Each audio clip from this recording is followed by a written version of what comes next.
great job organizing this important event. If you don't know anything about Rotary, you know that Rotarians are human service people of all walks of life, right? And one of the main things about Rotary has been for many years to work on health. Its signature program has been the end of polio, and fortunately the world is this close from ending polio thanks to Rotary and all the money it raises to bring vaccines and inoculations all over the world. So I'm also a Rotarian, truth be told, so I know a little bit about this, and the Grand Monadnock focusing on this aspect of health is really, really critical. So my hat's off to you, Harry, and the others for doing this wonderful event, and we hope it continues year after year because it's so important. So, I wasn't sure how to make comments that would encapsulate all these things, the wonderful things you've already heard. I don't want to repeat all those powerful messages, but I thought I would just ask 3 questions about recovery that you might find helpful. But before I do, you might be interested in knowing where the term comes from. And as far as I could tell, the first person to use the term recovery when it's coming to about actually mental health was Charles Dickens back in 1859, who wrote in The Tale of Two Cities about a doctor, Dr. Manet, who was traumatized by the French Revolution, was very, very in difficult straits. And Dickens thought that the term recovery spoke best about his journey back to health. And in fact, that's what recovery means, right? According to the Substance Abuse and Mental Health Services Administration, recovery, as you've seen and heard so eloquently this afternoon, is a process of change. It's a process that takes many steps to have somebody improve their health and their well-being. That's what it's about. It's not just about stopping drinking. It's not just about stopping pills or heroin. It's about returning to health and wellness. It's about leading a self-directed life. Many times, addiction, mental illness takes your power to lead life away from you. And you get that back when you reclaim your health. You lead a self-directed life. That's what recovery is. Lastly, recovery is reaching your full potential. When you're doing that in a lifelong journey, you are on the journey of recovery, your full potential. Don't we all want that? Health and wellness, a self-directed life, and a journey to our full potential. This idea of recovery rests on sort of 4 pillars, right? And one of them is, you've already heard many of them by the speakers that came before me. One of them is about health. The individual in recovery has to figure out how to overcome or manage the symptoms of their illness. They have to figure out how to put together a rich lifestyle with choices that promote health and wellness, not choices that promote illness, right? So it's about health. It's about, as others have said before me, a notion of home. You have to have a stable place to live. People in recovery are not homeless. Homeless people have a harder time to recover, as you can well imagine. So it has to be about stable living and housing. The third element is about purpose. Whether it's going to school, finding meaningful activities during the day, going back to work, it's about having a meaningful life, and that is a pillar of recovery. And as others have said as well, it's about community. What we're doing today, having relationships that are based on networks of support, networks of love, networks of friendship. So that's critical. So if there's 4 pillars for recovery, what's the concrete that's all under them? What's the basis of that? And that is a 4-letter word. You probably already guessed what it is. It's hope. Hope is the concrete on which all of these 4 things rest. It is the nails that hold the building together. It is the roof that provides shelter when things get hard. It's all about hope, that essential fuel that's going to help people along the way for recovery, the families and their loved ones, right? It's about hope. And you must know what hope is. It's a feeling that what you want may happen. A feeling that what you want may happen. That's hope. It's about desire accompanied with expectation, according to the dictionary. You want something and you expect it's going to happen. Even though you might need a leap of faith to get there. That's what hope is, the foundation of recovery.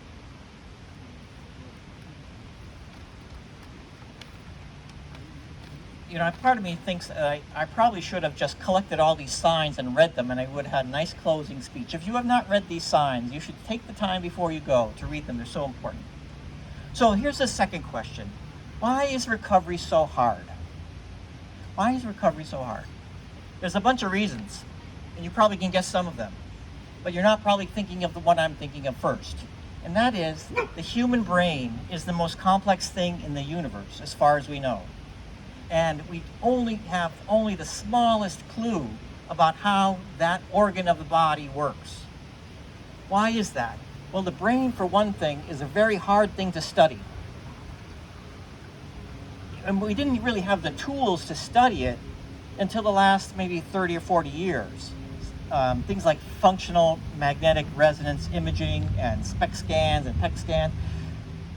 We are at the really frontier of studying how the human brain works, and so we cannot understand how best we can help by way of treatment or interventions, right? We don't know much about the human brain. And clearly, as many of these signs have pointed out to you, we're talking about substance use disorders, which are a brain disease. So the brain is a very, very hard thing to study. We're only now starting to figure out how to study the human brain from a physiological way outside of the laboratory, without big, giant machines and magnets and all that stuff, right? So I hope my grandchildren will have a much better understanding of how the human brain works than we do at the moment. But that's one reason recovery is so hard. Second reason, you probably know more than I do. It's called stigma, right? Unfortunately, these brain illnesses have carried with them over time a lot of bad marks, basically, which is what stigma is, a mark of disgrace. And that keeps people stuck in many ways. So we have to do what we can do, as we're doing now, to combat stigma. Another reason recovery is very difficult is that these illnesses can cause a cascade of problems, right? So someone addicted might resort to crime. Crime might split up the family. Crime might produce economic hardships. Crime might produce absence from the community. Crime might produce homelessness. So there's a cascade of problems, not to mention physical problems that come from addiction and mental health problems, but compounding what the person in recovery has to go through. There's another reason why recovery is hard. And let's face it, it's a trial and error process, right? It's not a one and done episode, not a one and done trial. You have to figure out what you need to regain your health, and that takes trial and error. You might meet up with a counselor. You might try a medicine. You might try a self-help AA group. It may or may not work. The people may or may not work for you. You have to keep persistently working on your health, and that's sometimes very, very discouraging, but it's an element that makes it much more difficult. Nowadays, there's a new problem that makes recovery hard, and that is people. There aren't enough workers in the world to help those who might need help from somebody else. Workforce is a huge problem for those of us in the treatment world, and I don't see the end of it. I can more easily imagine the end of the pandemic than I can the end of our workforce challenges. In some counties in the United States, there is not one behavioral health professional living in that county. So we have a significant problem trying to help people in recovery, students, people with graduate degrees, people with PhDs, and researchers paying attention to this important part of healthcare. So that makes some of the reasons makes recovery very, very difficult. On the other hand, my last question is this: what makes recovery easier? And that is what you are all doing here today: support, understanding, hope, relationships. That's the power that we have as a community to come together and help this important work. Availability of resources, of services makes recovery easier. Things like all these wonderful tables and people that have come out here to talk to you about the services they provide, right? Research will help make recovery easier as we unlock the mysteries of the brain and figure out what to do next. That will make it easier. Lastly, to borrow a phrase from public television, we must figure out how best to talk to the powerful about the powerless. We must be advocates, like we're doing here today, in public, talking about this important issue, and reach out to our lawmakers, to our funders, to our system. In short, what we're trying to create is a system that can help recovery happen much more easily. Someday, one step at a time, I hope we can all bring this about. The other aspect, I think, of this important topic is a word that I had not yet heard from any speaker. So let me put that into the lawn this afternoon. And that is about trauma. I'm afraid we cannot talk about substance use disorders or mental health problems or oftentimes many health conditions without talking about trauma. And that is more prevalent in society than you might first suspect. And I'm not just talking about veterans coming back from wars or people that have been victims of domestic violence or sexual assault. I'm talking about all kinds of things like poverty, racism, and a number of things that can over time have equal effect as being shot at a war. Trauma is important. Trauma is something we must talk about as a community. And in that sense, our Community Health Improvement Plan that formerly replaced Healthy Monadnock is trying to figure out how the Monadnock region can be a trauma-informed community. And a group of us who are trying to do some of the blueprints of this, frankly, are making it up as we go along, because no community in the United States has a model for us to follow.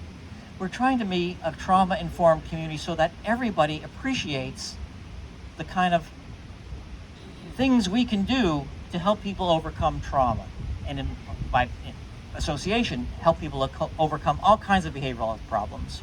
So there'll be more to come on this, but we are at the early planning stage of how to create the Monadnock Assembly on Trauma and Transformation that should help people in recovery of all types and do more in the future. So, in conclusion, I want to thank you for the support and encouragement you're giving to people in recovery. If you are a provider, I want to say how critical your work is and necessary if we are to have a better future. If you are a family member, I want to thank you for being a sign of hope for people, a sign of hope for your loved one. Don't lose heart, even though there are many, many difficult times ahead. As a person once told me, for someone facing recovery, that sometimes that individual doesn't have any more hope, right? They don't expect good things to happen in the future. That's where they need us. They need to borrow our hope for them. And please remember that phrase. We sometimes have to lend our hope to others, and that's why we all will be better off. If you are a person moving along in recovery, please continue to find the specific ingredients that will make your life better, the specific elements of your plan and your steps so that you can reclaim that health that you so desperately deserve and need.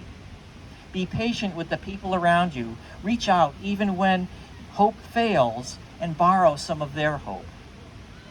So ladies and gentlemen, thank you so much for coming out. Thank you, Grand Monadnock, for the wonderful work you're doing, and we all wish you the best of luck in doing this more and more often. Thank you very much, everyone. Thank you, Phil. And I thank, first of all, the agencies here who are on all the front lines helping people out along the way. It's that support that makes it work. I thank all of you who've come here today and showed up to help us out and to be part of the community Walk for Recovery and the Community Recovery Fair. We'll be keeping this on. And last, I thank all my fellow Rotarians who are here to try to help us all in a number of ways. We have a variety of events we sponsor throughout the year. Next coming up is Operation Santa. Now, for you folks with boots to bring back home, if you need a hand, grab anyone with a blue vest. They've agreed to help you to pack up and to help get you back into your car and on your ways. Beyond that, I thank you all for being here today. Thank you much.